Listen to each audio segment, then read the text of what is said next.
und herzlich willkommen zum Awakening Sound Summit. Mein Name ist Clara Fink und ich freue mich wirklich riesig, denn ich habe heute Lia Lohmann im Interview zu Gast. Ich freue mich sehr, dass du da bist und dass wir heute aus deiner Perspektive mal über das Thema Klang und Frequenzen sprechen werden. Ach, voll gerne, Clara. Ich freue mich, dass ich wieder dabei sein darf und es ist mir eine große Freude und Ehre, weil deine Kongresse ja auch doch so eine ganz besondere Energie haben und sich doch abheben ein bisschen von der Allgemeinheit, die man auf YouTube und sonst wo findet, finde ich, hast du noch mal 'ne ganz spezielle feminine Note und, es ist mir wirklich eine Freude, hier in diesem Grid bei dir mit zu ko-kreieren in den Frequenzen.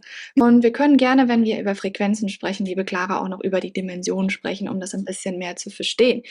Ähm, Weil die Dimensionen sind nur Wahrnehmungsperspektiven. Und das heißt, der Mensch, dadurch, dass er so stark in der Wahrnehmung limitiert ist, ist seine Genetik auch sehr stark destilliert auf das Wichtigste vom Wichtigen.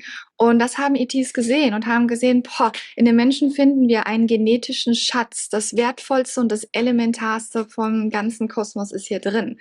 Und so könnt ihr euch das vorstellen, dass wirklich Frequenzen, ihr seid abgetaucht in Frequenzen, abgetaucht in euer Licht, abgetaucht in eure Energie. Und wenn man das weiß, kann man lernen, es zu navigieren. Und dafür gibt's die Metaphysik. Das ist super, super schön. Also es geht noch weit, weit, weit darüber hinaus als nur Klangheilung, Ja. sondern wirklich zu navigieren durch Raum und Zeit und zu verstehen, das Ja. alles zu bilden.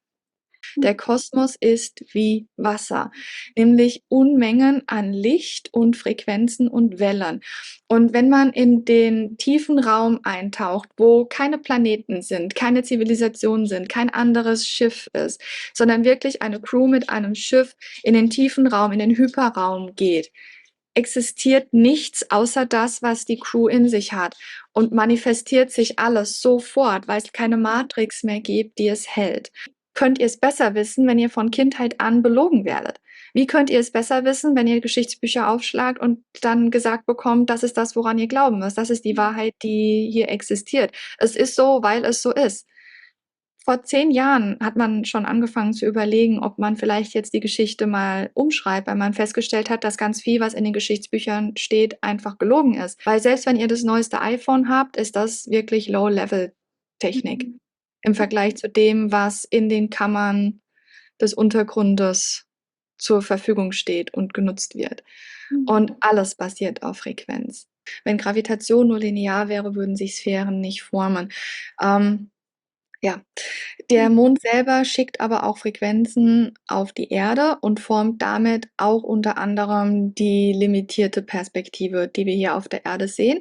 Aber, das ist das Schöne, der Mond arbeitet immer weniger mit diesen starken Störfrequenzen, sodass das Bewusstsein der Menschen, man merkt es ja überall, einfach höher und höher wird und die Leute aufwachen. Warum? Weil der Mond nicht unterdrückt, sondern nur die bestehende Perspektive verstärkt. Dann lade ich euch ein, mit mir gemeinsam einfach gerne die Augen zu schließen oder zu öffnen, so wie es sich für euch stimmig anfühlt.